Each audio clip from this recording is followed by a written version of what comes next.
اس بات کو واضح کر رہا ہوں کہ جب 2013 کا الیکشن ہوا اور یہاں ایک صوبائی حکومت بنی تو میں بہت کچھ سمجھ بھی رہا تھا اور بہت کچھ دیکھ بھی رہا تھا.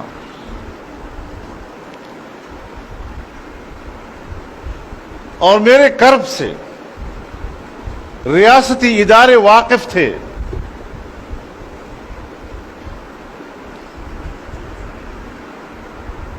چنانچہ یہاں اسی مرکز میں میرے پاس ایک وفد آیا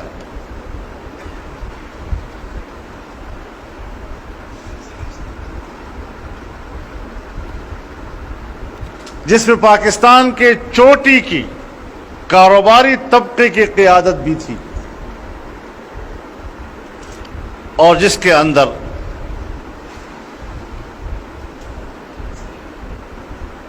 مجھے کچھ لوگ اسٹیبلشمنٹ کے نمائندے بھی نظر آ رہے تھے.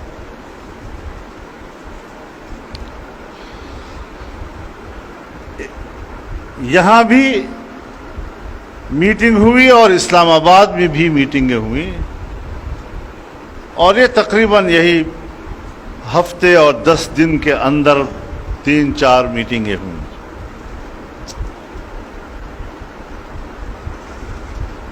ان کا اصرار تھا کہ میں اپنا موقف نرم کر لوں.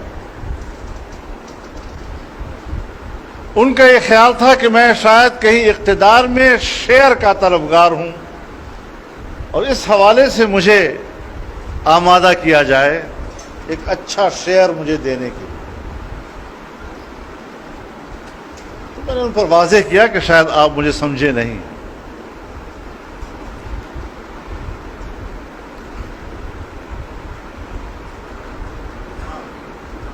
اسلام آباد میں نے ان سے کہا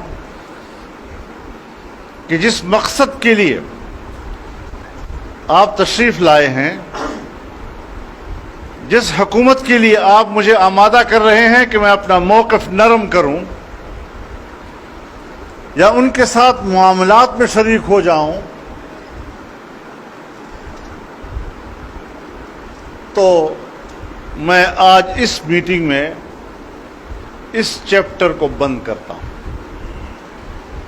اور میں اس ایجنڈے پر شاید آپ سے اگلی میٹنگ نہ کر سکوں.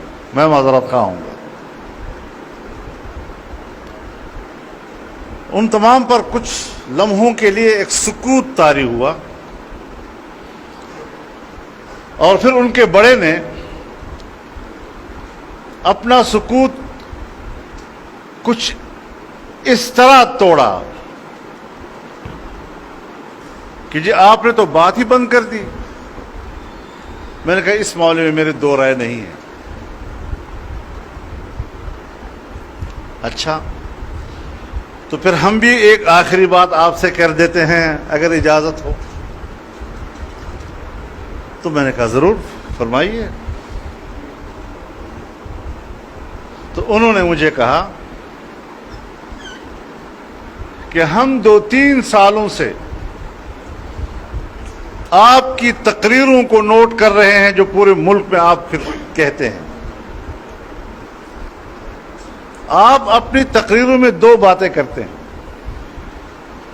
ایک یہ کہ یہ یہودی ایجنٹ ہے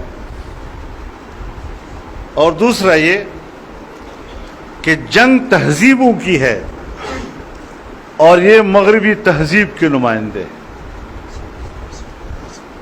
تو پھر مجھ سے پوچھا کہ ہم نے غلط تو نوٹ نہیں کیا. میں نے کہا آپ نے بالکل صحیح نوٹ کیا ہے. میں نے یہی 2 باتیں کی. تو ان کے بڑے کا جواب تھا کہ آپ نے دونوں باتیں صحیح کہی ہیں، ہم دونوں کی تائید کرتے ہیں. اب آگے وہ کیا کہنا چاہتا تھا ذرا وہ بھی سن لیجیے.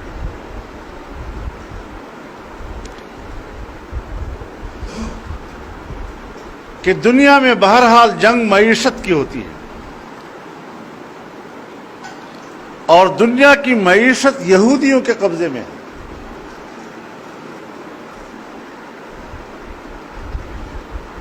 کہیں پر اپنا معاشی غلبہ حاصل کرنے کے لیے اس معاشرے کی تہذیب کو شکست دینے ہوتی ہے. سو ہم نے صوبہ خیبر پختونخوا کو اس لیے ان لوگوں کے حوالے کیا، ہم نے اس لیے حوالے کیا کہ پشتون بیلٹ میں مذہب کی جڑیں گہری ہیں، اور ان گہری جڑوں کو، یعنی مذہب کی گہری جڑوں کو اکھاڑنے کے لیے ہمارے پاس اس سے بہتر اور آدمی نہیں تھا.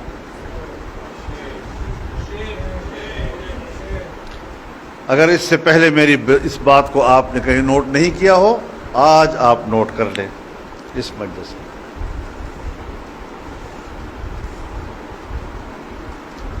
اگلی بات،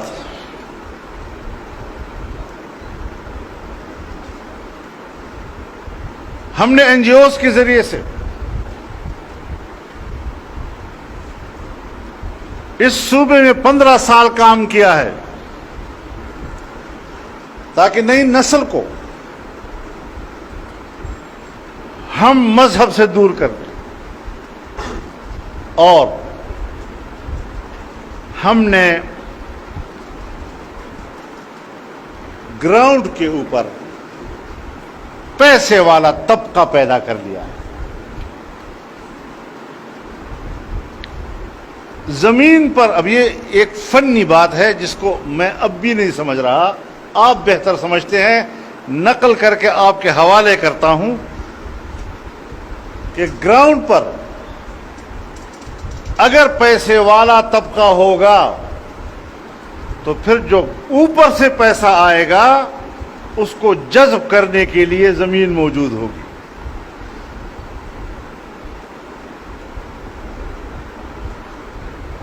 لہذا اب باہر سے پیسہ آئے گا اور بہت زیادہ پیسہ آئے گا اور گلی کوچے تک جائے گا اور آپ کی مسجد تک اور مسجد کے مولوی تک جائے گا. اور مجھے مخاطب کر کے کہا، مولانا صاحب پھر اس وقت تم تنہا رہ جاؤ گے، تمہارا مولوی بھی آپ کے ساتھ نہیں ہوگا. لہذا ہم پھر آپ سے کہنا چاہتے ہیں کہ آپ اس پیسے کی تقسیم کے عمل میں شریک ہو جائیں. اب پورے اس فلسفے کو سمجھنے کی کوشش کیجئے کہ کیا کہا جا رہا ہے. اور مجھے کہا کہ اتنا ہم نے یہاں پر ایک پیسے والا طبقہ پیدا کیا ہے کہ آج جب سنگاپور، جاپان اور چین کو فلائٹیں جاتی ہیں تو اس میں 80% تاجر آپ کے صوبے کا ہوتا ہے. یہ بلا وجہ نہیں ہوا.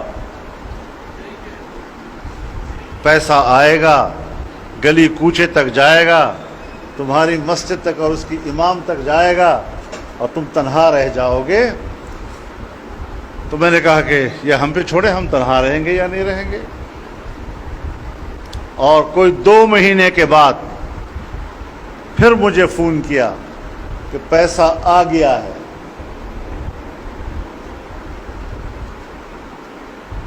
اور غالباً پہلا قسط $300 ارب کا تھا، اور اس کے بعد دوسری قسط غالباً $200 ارب کی تھی. اسٹرلنگ پاؤنڈز میں پیسہ آیا، اور پھر فون کیا کہ پیسہ آ گیا ہے. ہم پھر ایک بار آپ سے کہتے ہیں کہ آپ اس عمل میں شریک ہو جائیں. میں نے کہا نہیں ہوں گا، میں نظریاتی آدمی ہوں.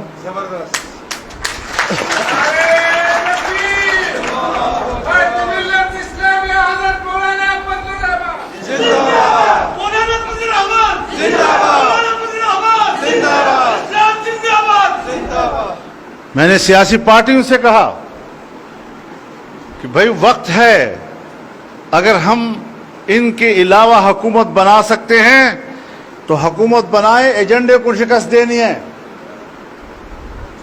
لیکن مجھے سیاسی رہبروں نے کہا کہ نہیں، ذرا ان کے غبارے سے ہوا نکلنے دیں۔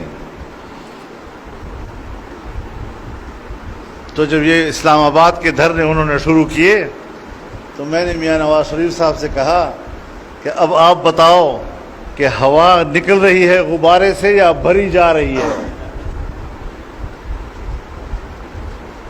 کیوں آپ لوگ اس طرح سوچتے ہیں؟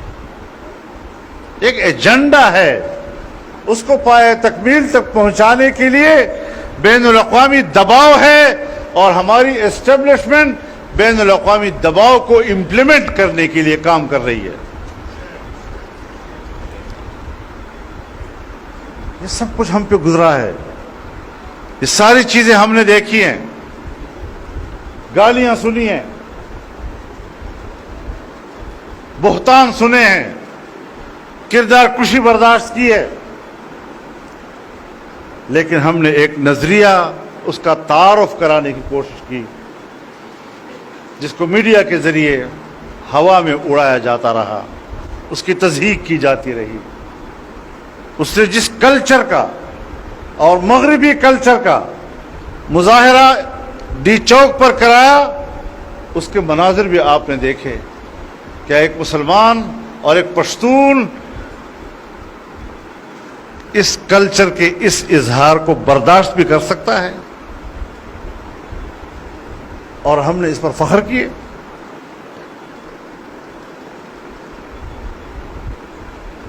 ان حالات سے ہم گزر رہے ہیں، آج ملک ان کے حوالے کر دیا گیا۔ یہ وہ غبارے کی ہوا تھی جو نکالی جا رہی تھی، غبارے کی ہوا نکل گئی تھی۔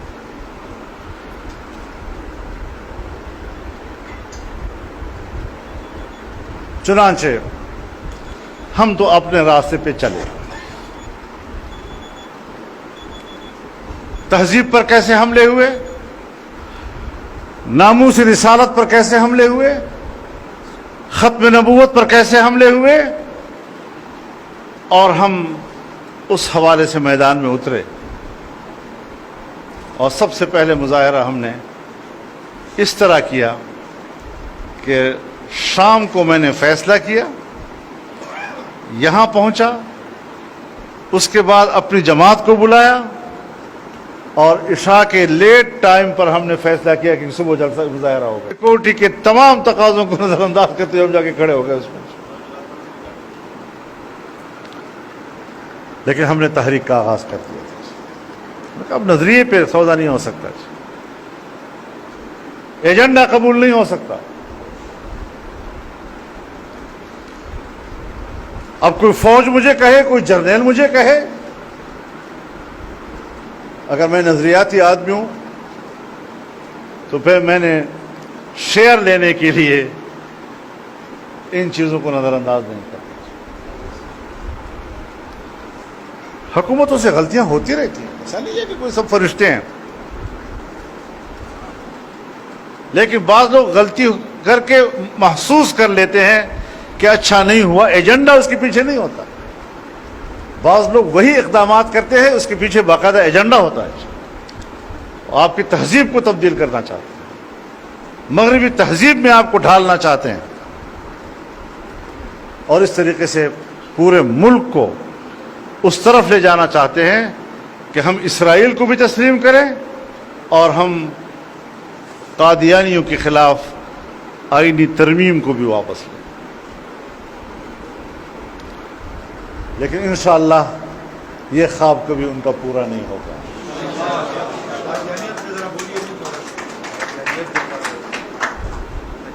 حضرت انہوں نے خود بیان دیے ہیں کہ پاکستان سے اب یہ ترمیم ختم ہوگی۔ پر امید کیوں ہیں؟ کس بنیاد پر پر امید ہیں وہ؟ اور یہ چیزیں باہر کی خبروں سے نہیں، رب و ٹائمز نے چھاپی ہیں، جو ان کا ترجمان ہے۔